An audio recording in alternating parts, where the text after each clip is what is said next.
Daily Tech News Show is made possible by you, the listener. Thank you. Maybe you're Jim Hart or Logan Larson or Mike Akins or our brand new patron, Clarence. Everybody welcome Clarence. Yay, Thank you, Clarence. On this episode of DTNS, can Microsoft ever regain your trust? A human photographer turns the tables on AI, and Molly Wood tells us if we can make AI green. It's not easy. This is the Daily Tech News for Friday, June 14th, 2024, Flag Day. In Los Angeles, I'm Tom Merritt. From Studio Animal House, I'm Sarah Lane. And from Oakland, I'm Molly Wood. Drawing the top tech stories, in Cleveland, I'm Len Peralta. And I'm the show's producer, Roger Chang. So, how is everyone? I get your not easy being green joke. I see Thank you. you. Thank you. Yeah.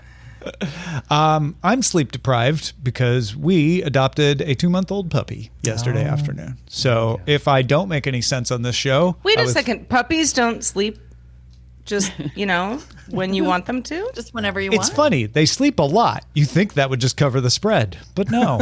No? Yeah, that's weird, isn't it? Yeah. Yeah. Well, you did it Puppies to yourself, are Tom. hard. We did. I mean, I was thinking you went from sleep deprived dog life to sleep deprived dog life. Dog life? Yeah, because old dogs already also have their own form of sleep deprivation. So why rhythm. not just keep it going? That's what we thought. Yeah. All right. We will get more of that at Good Day Internet, but let's start with the quick hits.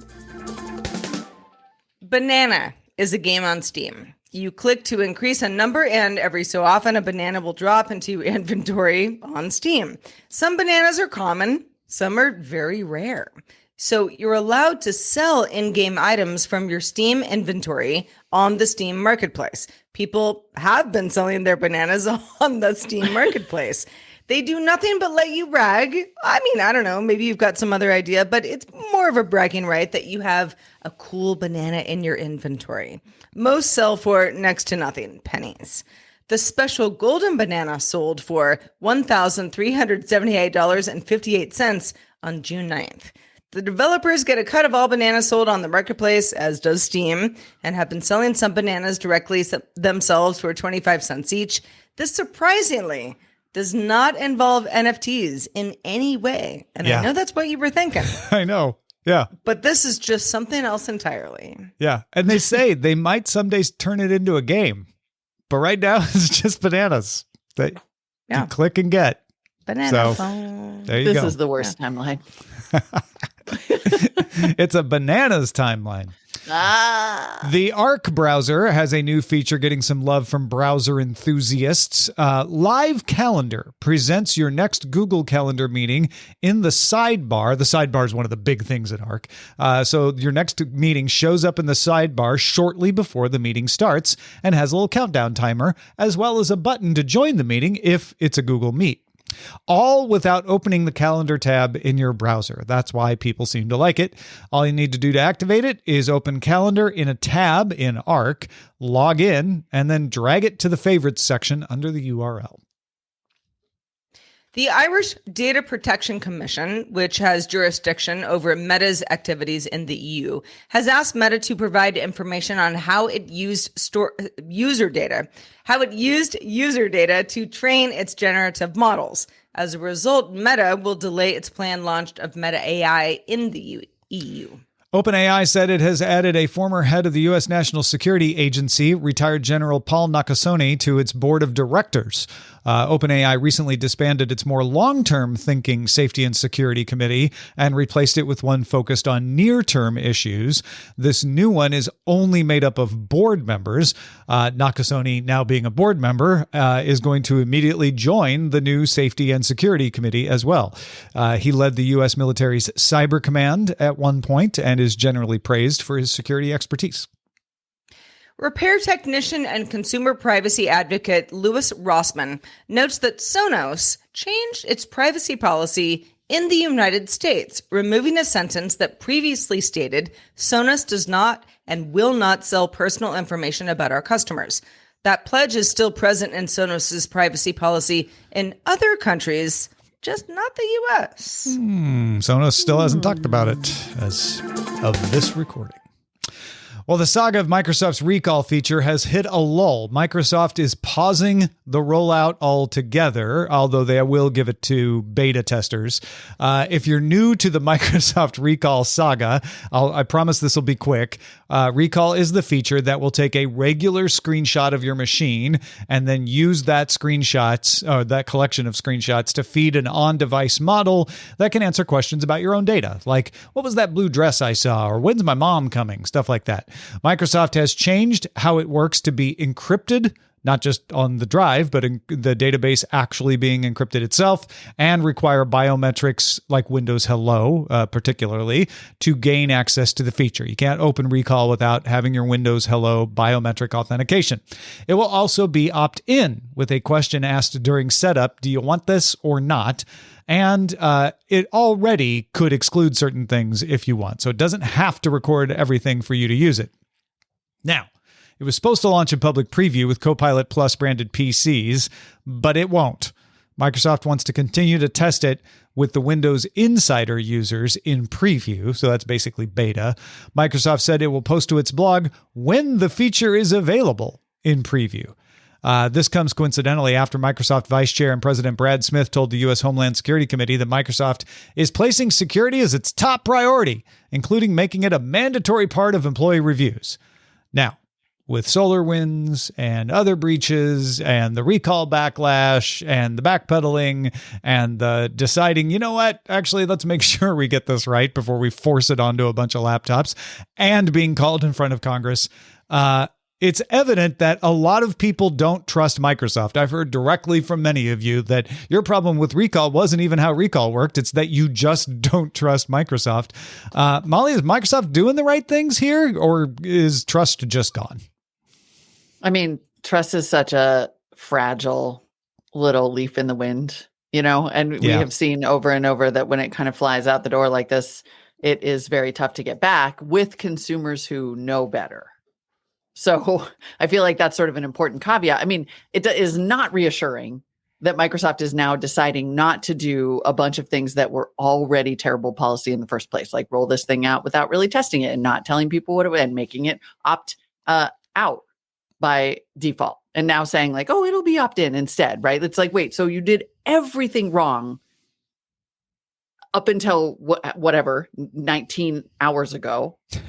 Even in the face of these ongoing security breaches. And that is the kind of behavior that's so baked in and hard to change over time. That's cultural. I mean, the having something be like, this is a new awesome feature, you're all going to love it. But if some reason you don't love it or don't want to use it, you can opt out. I mean, when will the companies learn that doing that is the way to just upset everybody and maybe almost unrealistically upset them? It's because, having a feature that is opt-in, great. Maybe I'll check it out. Mm-hmm. But having it be something that I have to opt out of, that makes people insane every single time. And it's always shady. It always makes you look shady. It makes you look shady, even if you're not, whether you are or not. Yeah. Right. Yeah. It's just, it's such a simple thing to be like, just opt into this, marketing team, go ham, make sure everybody knows what they're opting into, and it's going to be the best feature ever. And look, I understand. Don't make them opt out. I understand a marketing team wanting to opt people in, because if you ask them, they'll probably opt out and you want to juice your numbers. Microsoft didn't need to make people opt in for this to work. I didn't see the big advantage in not asking people, other than like, well, it'll smooth up the setup a little bit, make setup go faster.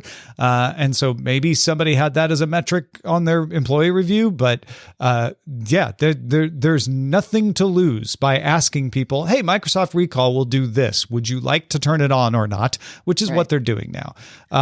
I thought a lot of the backlash against Recall was unwarranted, because a lot of it was, I don't want Microsoft knowing this. And Microsoft was never going to know this. That's one thing they did right, was this was all on device and it was all encrypted on the hard drive. So Microsoft was never going to see your data. A lot of people said, I don't trust that that's true. That's a totally different situation. In that case, maybe you probably shouldn't even use Windows, but don't use computers. Yeah, that's different.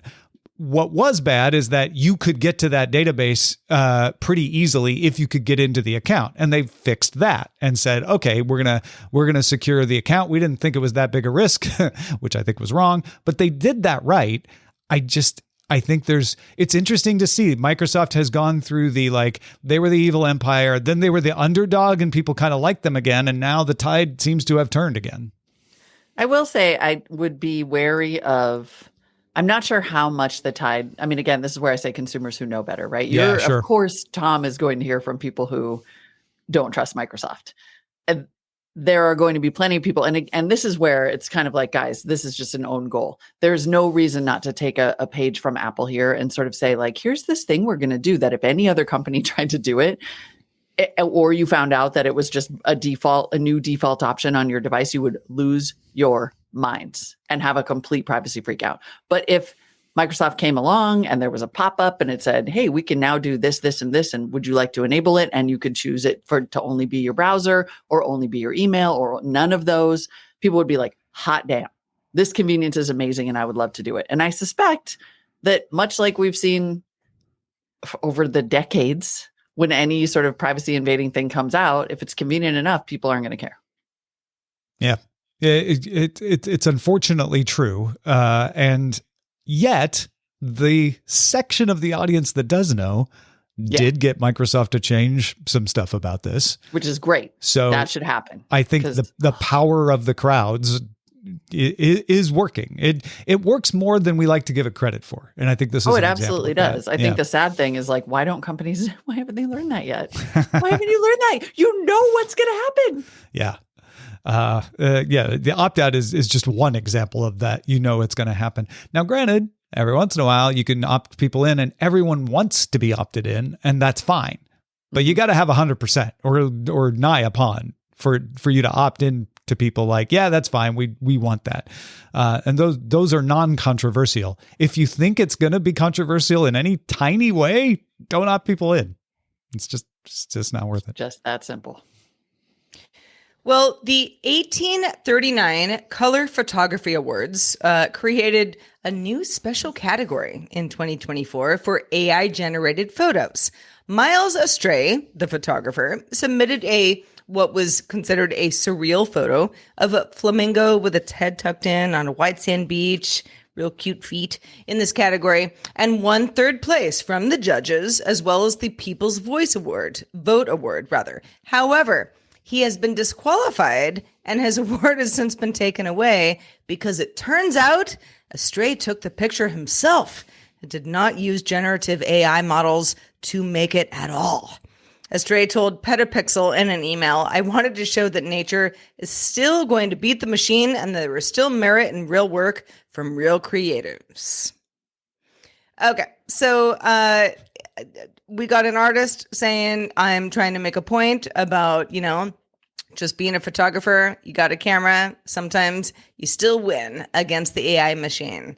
But I had to laugh a little bit because he could have, the artist could have entered this into any other category. Just happened to be the AI category. So, you've got some photographers and artists making a statement here.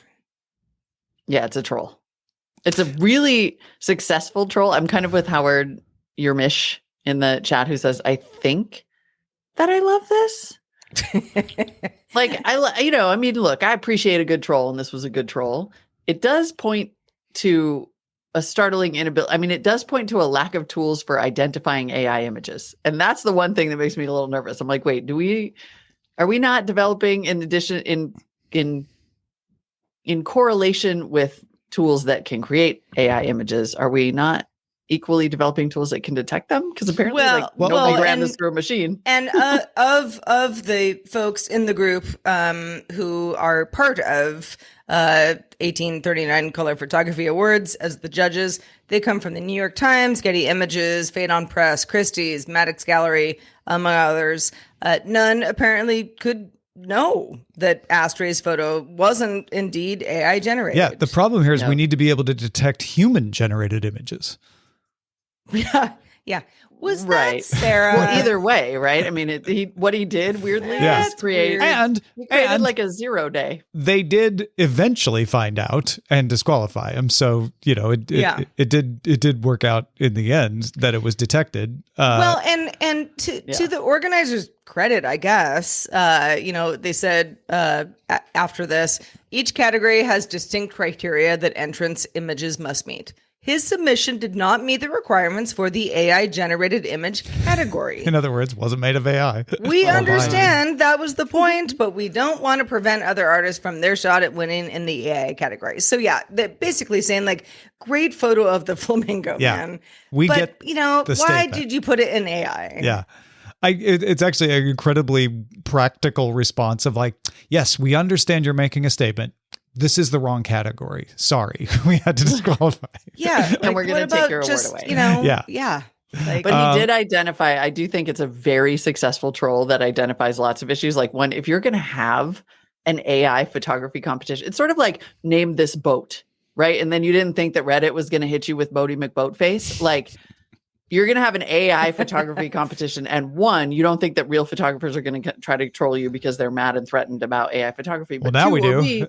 You're not going to use AI to identify the AI photos? Like, there have been a ton. So first of all, it's not an AI contest. It's a photography contest. And a lot of these kinds of contests are creating an AI category because the opposite's been happening, right? People are trying to sneak their AI created images into the regular categories. Exactly. And they're like, you know what? Fine. We'll give you your own category. And so this is the first time since they've been doing that. I just don't think they contemplated that a human would try to sneak into the AI because they've spent all of their brain power trying to stop the AI images from showing up in the human ones. So our these back-to-back stories are really both stories about failure to anticipate obvious results. Yeah. Also, I said this to Sarah earlier today. If I was writing a novel and I named the character who did this in my novel Miles Astray, the editor would tell me that was too on the nose. Also that. Amazing. Yeah. Well, you know what? We all have our own monikers. Yeah. It's a great name. I don't really even know what mine is. Well suited to the moment. I should probably think about that over the weekend. Yeah. Super great photo, though, I will say. Really cool picture. It's a great photo. So cool. Good for you, Mr. Hey, Astray. yeah, let's give a little credit to the flamingo, too, right? Yeah. The subject of the photo. That's a real flamingo. Just made it. You know what? That's actually that's a very good point, Tom. It's not just about the photographer; it's about the model. Don't forget the model. And the flamingo was serving. Yeah.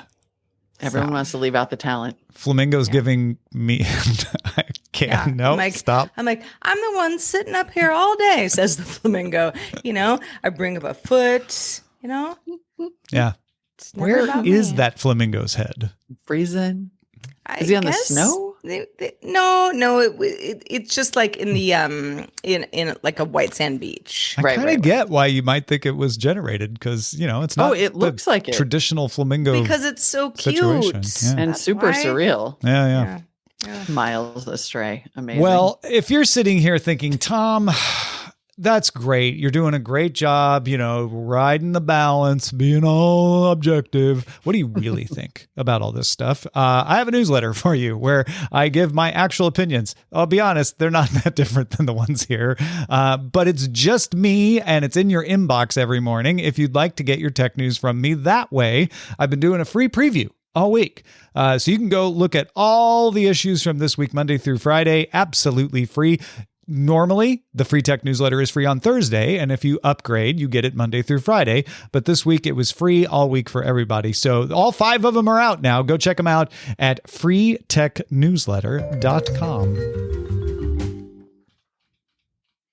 A Nikkei Asia article cites an estimate that single ChatGPT queries use 50 to 90 times more electricity than a traditional Google search. And researchers at Hugging Face and Carnegie Mellon universities have found that regenerating one image with a generative model can use as much energy as 522 smartphone charges. I think we all know they use a lot of energy. This week on Everybody in the Pool, Molly talked to Megan Lorenzen from Salesforce about its newly announced sustainable AI principles, which are aimed at pushing the industry to consider energy use in AI alongside other issues like privacy, copyright, security, deepfakes, and so on. Molly, can companies really keep such huge power use sustainable? I mean, this is such a fascinating development, not least of which because they're actually calling for regulation, right? Or future regulation to include environmental use. I think, though, that the answer is that these companies will have to try to make this energy use more sustainable. And by sustainable, I mean affordable. Like, it's just not tenable. I mean, I think you could really make the argument that a significant number of the Google layoffs we've seen recently were literal sacrifices to the machine, to the sheer cost of the hardware and compute power that it takes to keep building and training these models. And so I think this is sort of one of those things where you can potentially do good in order to do well or survive in the AI race at all. Yeah, I imagine there's a lot of folks out there skeptical that you could run these models in data centers in any way that would keep energy use sustainable. What is Salesforce recommending that other companies do?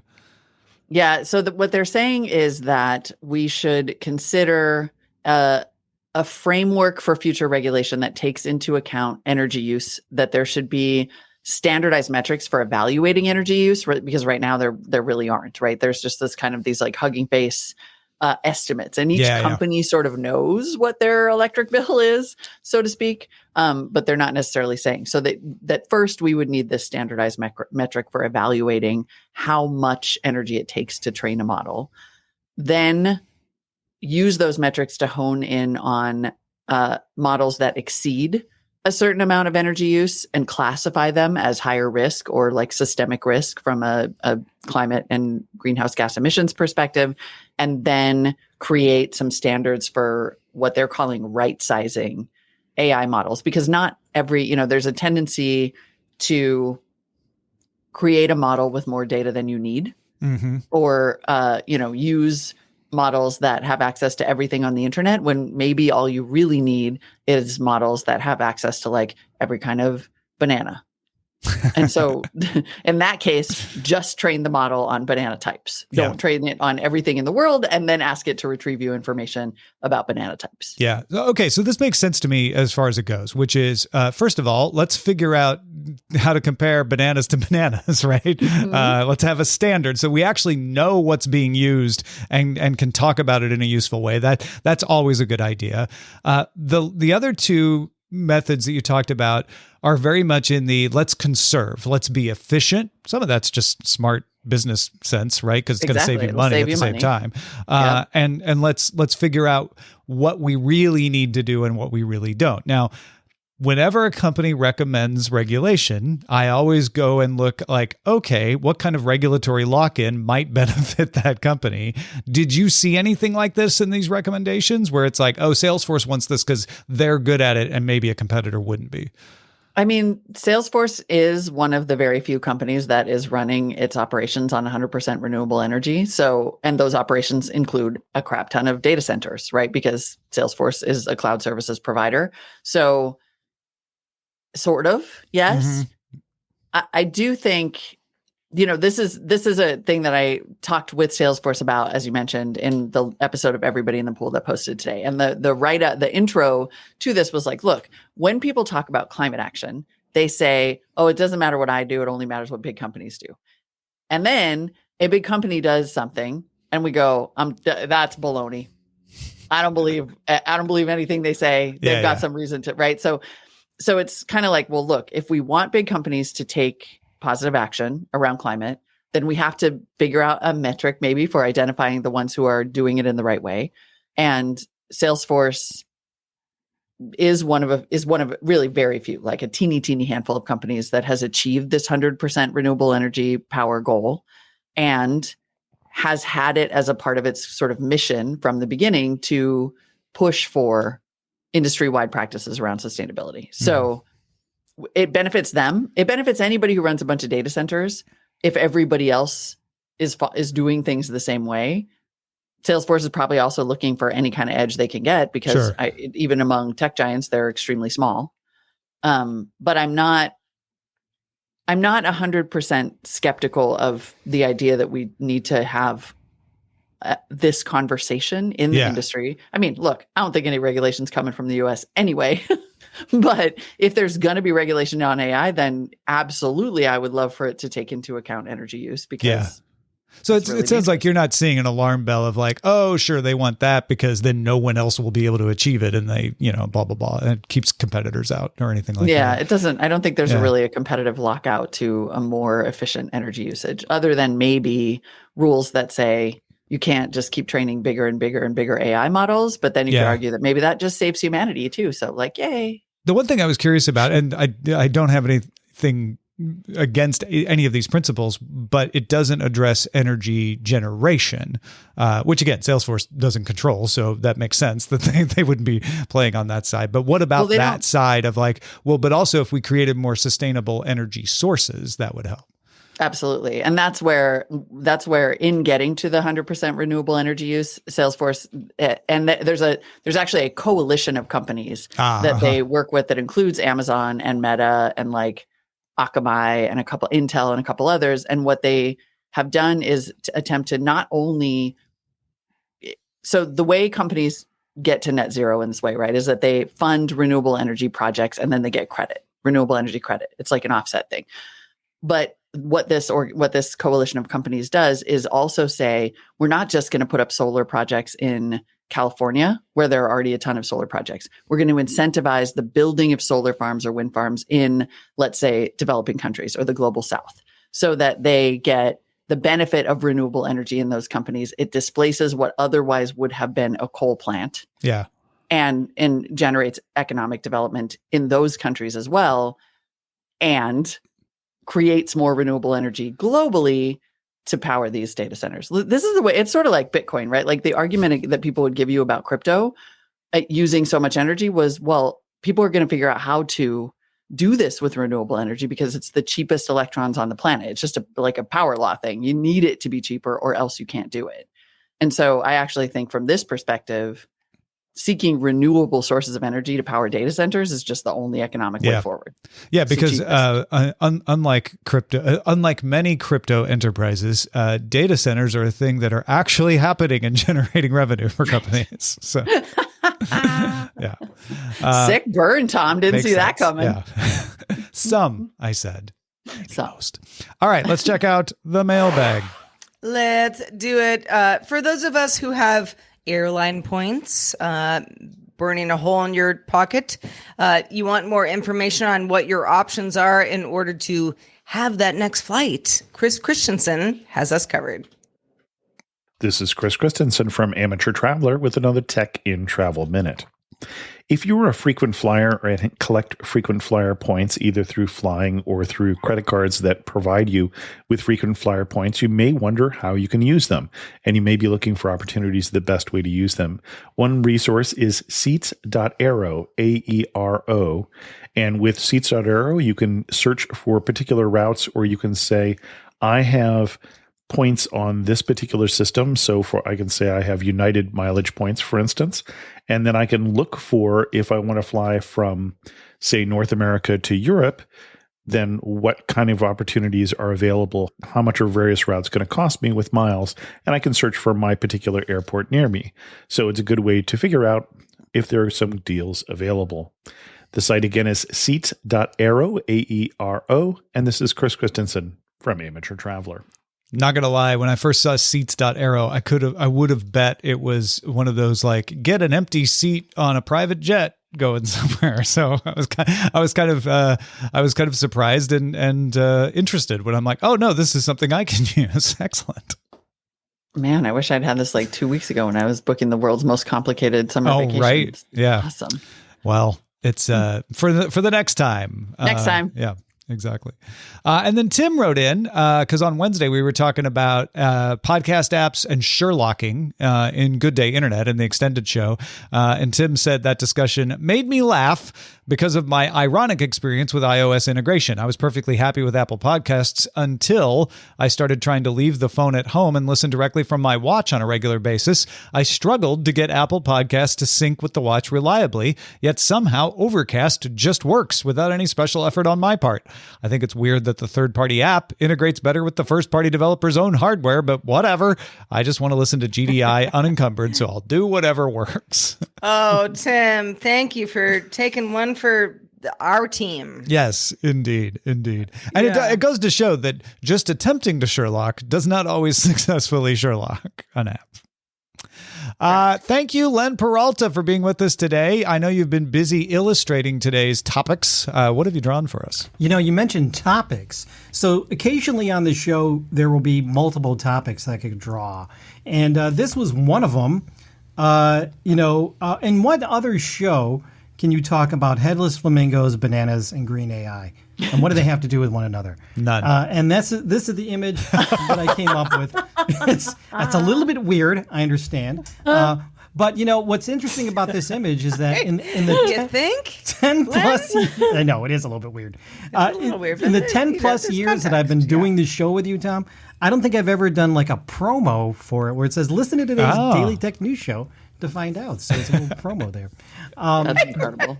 It is. That would I win know. the AI photo contest. After I drew it, That's I was actually like, a very good promo. What, you want to know what this means? You listen to Daily just Tech listen to News the show. Yes. Yeah.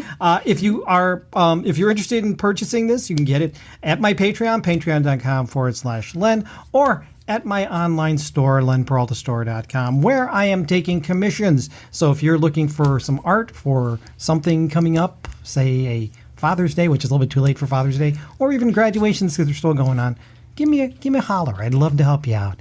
And I need to juice up my PayPal account. You know what I'm saying? Banana juice. Banana juice.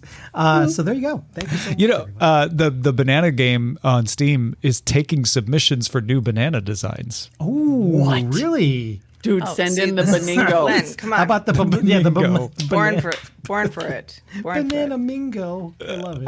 Well, Len, as always, you surprise and delight us. Thank you. I'm so happy to hear that. Thank you again. Molly Wood, also so happy to have you on the show today. Let folks know where they can keep up with your latest. So fun to be here. Thank you, everybody. Everybodyinthepool.com is where you can find the website and subscribe to the newsletter and keep up on the show. Excellent. Go do it, Appreciate folks. you. Do it right now. Patrons, stick around for the extended show, Good Day Internet. It's Friday Quiz Day, and as I mentioned at the top of the show, it's Flag Day in the United States. So Roger Chang has devised a quiz all about flags, from pennants to software flags. Oh, no. All of them. Oh, no. Stick around and watch us suffer. Yeah, great. Just a reminder, we do the show, DTNS is live Monday through Friday at 4 p.m. Eastern, 2000 UTC. You can find out more at dailytechnewsshow.com/live. Thanks to everybody who joins us live. Tell a friend if you think they might enjoy it as well. We'll be back on Monday with Justin Robert Young joining us. Until then, have a great weekend, everyone. This week's episodes of Daily Tech News Show were created by the following people: host, producer, and writer Tom Merritt, host, producer, and writer Sarah Lane, executive producer and booker Roger Chang, producer, writer, and co-host Rob Dunwood, video producer Joe Kuntz, producer at large Anthony Lemos, Spanish language host, writer, and producer Dan Campos, science correspondent Dr. Nikki Ackermans, social media producer Zoe Detterding, our mods Beatmaster W. Scottus1, BioCow Captain Kipper, Steve Guadarrama, Paul Reese, Matthew J. Stevens, aka Gadget Virtuoso, and J.D. Galloway. Mod and video hosting by Dan Christensen. Music and art provided by Martin Bell, Dan Luders, Mustafa A., Acast, and Len Peralta. Live art performed by Len Peralta. Acast ad support from Tatiana Matias. Patreon support from Tom McNeil. Contributors for this week's shows include Nika Monfort, Terrence Gaines, Scott Johnson, Justin Robert Young, Molly Wood, and Chris Christensen. Our guest this week was Cody Sudin, and thanks to all the patrons who make the show possible. This show is part of the Frog Pants Network. Get more at frogpants.com. Diamond Club hopes you have enjoyed this program.